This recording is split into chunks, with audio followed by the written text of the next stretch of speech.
A man who'd been tormenting a little girl for half a year was discovered hiding in plain sight, grinning beside her in a cherished family Christmas photograph. For 6 long months, Sarah's daughter whispered about the smiling man who watched her from the shadows of her room, his presence a constant, creeping dread. The air in their home grew thick with the scent of ozone and old paper, a metallic tang that clung to the back of the throat. Then came the Christmas Eve, the rustle of wrapping paper, the sticky feel of tape, and the discovery that would freeze the blood in their veins. There he was, nestled among aunts and uncles, his arm resting casually on the back of the sofa behind the little girl. His smile wasn't one of holiday joy, but a predator's grin, a secret he'd been keeping in their most intimate moments. The photograph felt cold and damp to the touch, as if it had absorbed the chill of his presence. And in that moment, Sarah realized the monster wasn't lurking outside her door. He had been invited in, immortalized, in a frame of supposed happiness. The family's cheerful Christmas portrait sat framed on the mantel, but a shadowy, distorted figure lurked in the background. Later that night, through the kitchen window,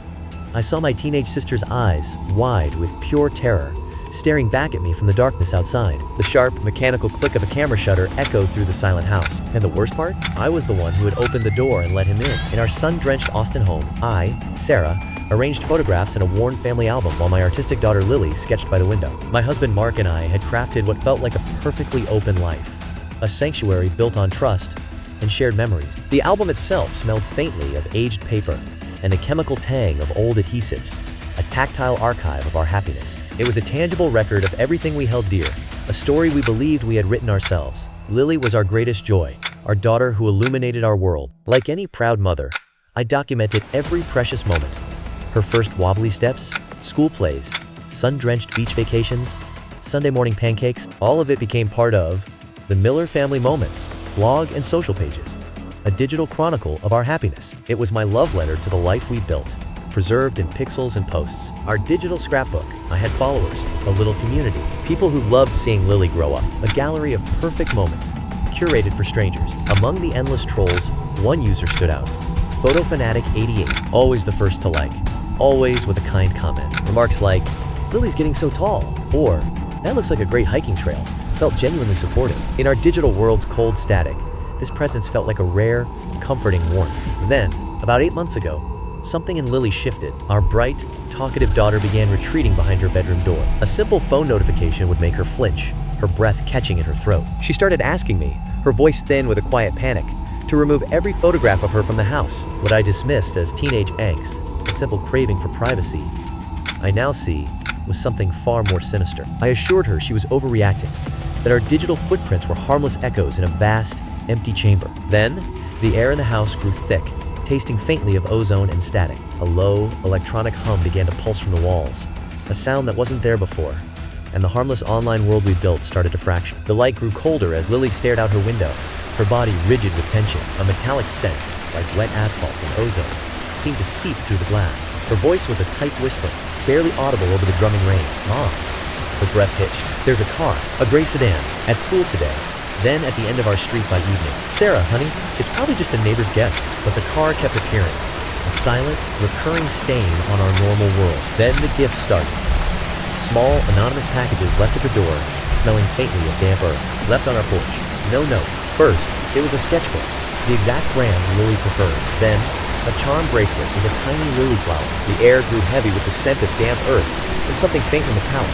Mark, ever the pragmatist, tried to dismiss it as the awkward gesture of a secret admirer. But Lily, her voice trembling with tears, cut through his logic with raw frustration. "He knows things, Mark," she insisted, the words thick with dread. A cold, metallic scent seemed to hang in the air as she whispered, "You mentioned the coffee shop, my Tuesday spot." He knew about the charm bracelet I lost years ago, something I'd never told another soul. How could he possibly know? The air grew thick with the scent of ozone and something faintly metallic. Sarah suggested I might have mentioned it to a friend, but her voice sounded hollow, distant. As she scrolled, a cold, damp sensation crept up my neck, and I heard the faintest whisper from somewhere just beyond the room. A post. Heartbreak. Lily lost her grandma's bracelet at the park today. Another. Our Tuesday treat at Mozart's. Sarah's voice, thick with dawning horror. I'd posted about the bracelet. I'd checked us in at the coffee shop. Every single clue Lily described was a detail from our online life. We went to the police. They were kind, but explained that without a name, a direct threat, or even a face, their hands were effectively tied. Our only recourse was to install security cameras, a thin electronic veil against the formless dread that had settled into our home. The gray sedan only appeared when the cameras were off, as if he sensed their gaze. Then Lily found the photograph on her windshield. The air turned thick with the scent of ozone and cold metal. That was the final straw. The photograph showed her walking home from school. It was shot from the woods near our house. In the corner, our house number was clearly visible, a number I had never, ever posted online. Mark's voice trembled with rage and terror. How did he get that? Lily's whisper was barely audible. He's been here. He's been close. The air grew heavy with the scent of pine needles and ozone. And then, Christmas morning dawned. We forced smiles that Christmas, pretending everything was normal.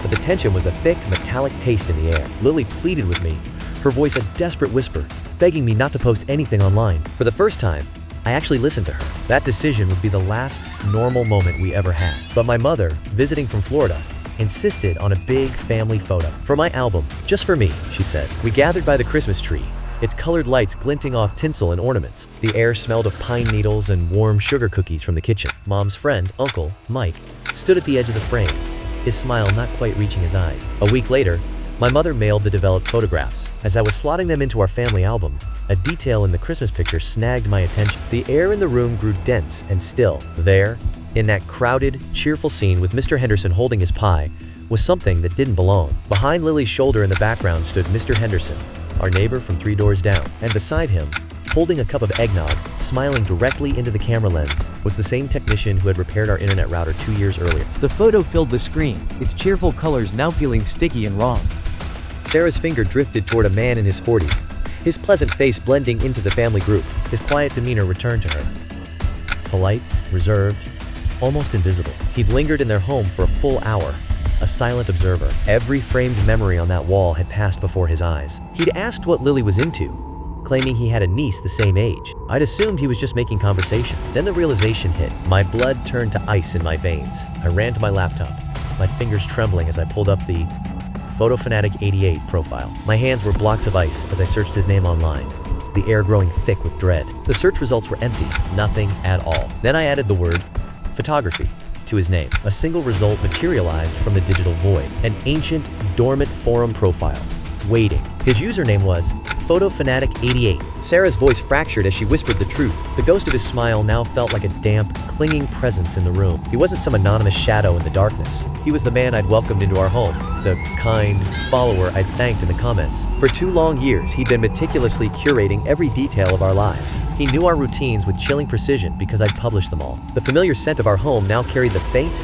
metallic tang of intrusion. He knew her favorite things because I'd celebrated them with her. He knew where we lived because he had stood in this very room, and I had handed him the map myself. Sarah slammed the laptop shut, a metallic clap echoing in the heavy silence. Sarah stared at the Christmas photo, then out at the quiet, empty street. Her voiceover came low and heavy. The police moved fast once we had a name. They found the gray sedan, abandoned, the air inside thick, with the scent of stale cigarettes and something metallic. They found hard drives, and they found the woods where he'd taken the photo of Lily. He was arrested, his fate now hanging in the balance as the trial looms ahead. In the present day, Sarah sits alone in her living room, now stripped bare. The air carries the faint, metallic scent of old dust and forgotten things.